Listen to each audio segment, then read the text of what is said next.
IT에 관한 이야기를 가장 쉽게 전달해드리는 이인복의 IT 트렌드를 읽다 일상 IT입니다. 네, 안녕하세요. 일상 IT 이인복의 IT 트렌드를 읽다 시간입니다. 오늘은 잠깐 마이크를 변경을 했는데 소리가 약간 안 들리게 들려도 양해 부탁드릴게요. 오늘만 이 마이크로다가 진행을 하겠습니다. 자, 오늘 첫 번째 소식은 애플 이야기입니다. 애플에서 혼합 현실 헤드셋에 대해서 상표권을 출원했다는 소식이에요. 이게 뭔가 나온다 하면서 안 나오고 있는 대표적인 서비스 중에 하나, 그리고 그 디바이스 중에 하나가 요즘엔 애플의 헤드셋인 것 같습니다. VR과 AR인데요. 애플은 사실 한 번도 제대로 메타버스를 하겠다라고 선언했던 적은 없었어요. 그럼에도 불구하고 주변에서 관심은 계속 고조되고 있는 상태였었죠.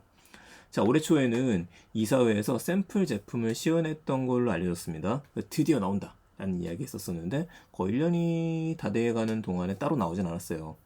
그럼에도 불구하고 이제 다시 또 드디어 라고 해도 될 때가 된 게 아닌가 싶습니다.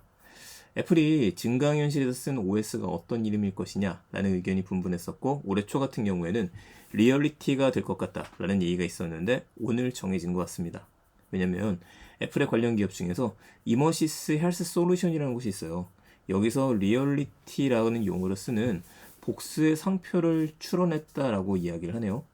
하나만 출원을 하는 거는 아니고요. 기타 내용을 보게 되면은, 아이고 이걸 러시아 리얼리티 1이라고 하는 것도 출시를 했고, 그리고 리얼리티 프로, 리얼리티 1, 리얼리티 프로, 그리고 리얼리티 프로세서, 이 세 가지가 이게 나온 겁니다. 그러니까 리얼리티 1이라고 하는 게 애플에서 쓰는 헤드셋, 이게 되지 않겠느냐는 얘기가 나오고요. 프로세스는 말 그대로 상위 버전을 이야기할 것 같고, 프로세서라고 하는 말은 M1이나 A칩처럼 그 안에 들어가는 칩을 리얼리티라는 이름으로 정하는 것 같습니다. 애플 헤드셋은 VR이 될 거라고 생각하진 않죠. AR이 될 게 제일 분명해 보이고, 우리가 이제 MR이라고도 이야기하는데 믹스드 리얼리티라 그래서 혼합 현실을 이야기합니다. 보통 이제 XR 이야기할 때는 이제 확장 현실을 이야기하고요. 이 중에서 이제 MR이라고 하는 부분이 적용이 될 것이다 라는 얘기라서 기대가 좀 많습니다.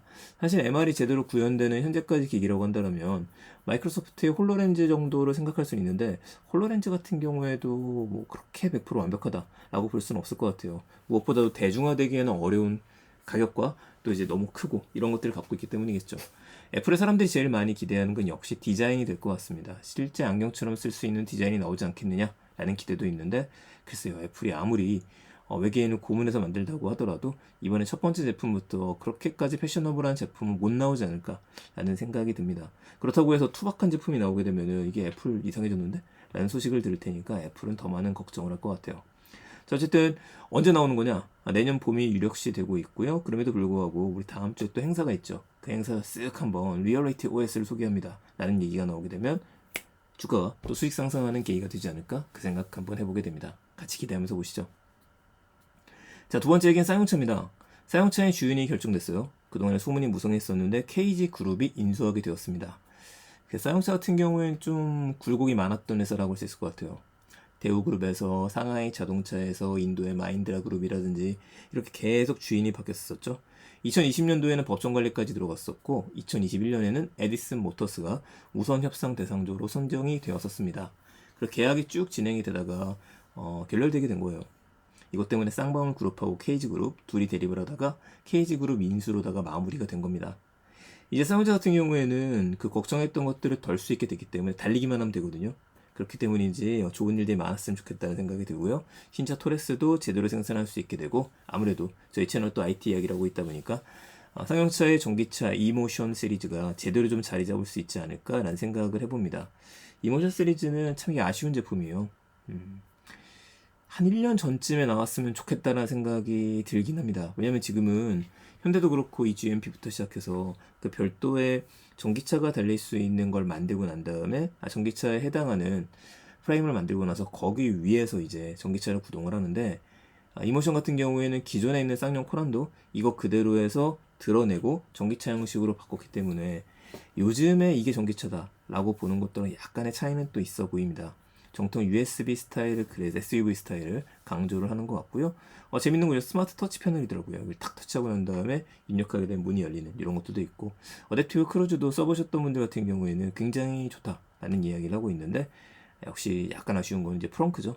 이 프렁크가 열려있는 사진들이라든지 유튜브 영상들이 올라온 걸 저도 좀 봤었었는데, 이쪽은 내연기관 채거리죠. 거의 그대로 썼기 때문에 이거는 프론트는 없다라고 좀 봐야 될 것 같아요. 적재 공간은 굉장히 넓을 것 같고 충전부터 시작해갖고 나머지도 뭐 나쁘진 않을 것 같습니다. 자, 인포컨을 통해서 이런 것도 있는데 좀 아쉽지만 그래도 괜찮은 서비스다. 또 가격으로 좀 승부를 하고 있죠.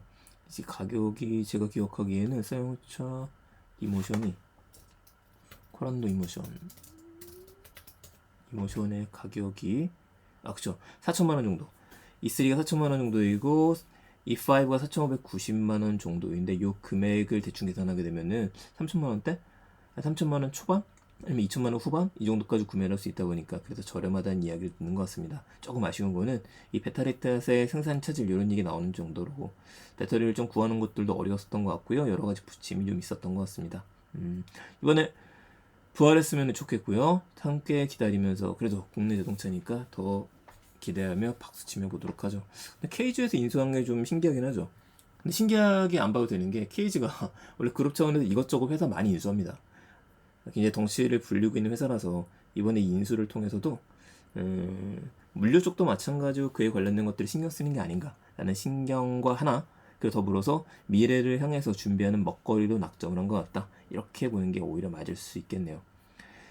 네, 오늘 IT에 대한 이야기 여기서 마치도록 하고요. 저는 지금도 궁금해진 대로 코란도 이모션 어떤 기능들이 있는지 조금 더 확인하러 가봐야겠습니다. 여러분 즐거운 시간 되시고요. 날씨가 좀 쌀쌀하기는 한데 이 쌀쌀해지는 날씨가 이번 주 다시 또 온도가 30도까지 올라간다는 얘기도 있다 보니까 가벼운 옷 집어넣으셨던 것들 약간 꺼내시면서 이번 주 그리고 9월 중순까지는 계속 이렇게 왔다 갔다 하는 날씨가 오지 않을까 싶네요. 내용 괜찮으셨으면 주변에 많은 공유 부탁드리고요. 저는 내일 또 더 재밌는 이야기 가지고 찾아뵙겠습니다. 감사합니다. 일상 IT였습니다. 좋은 하루 되세요.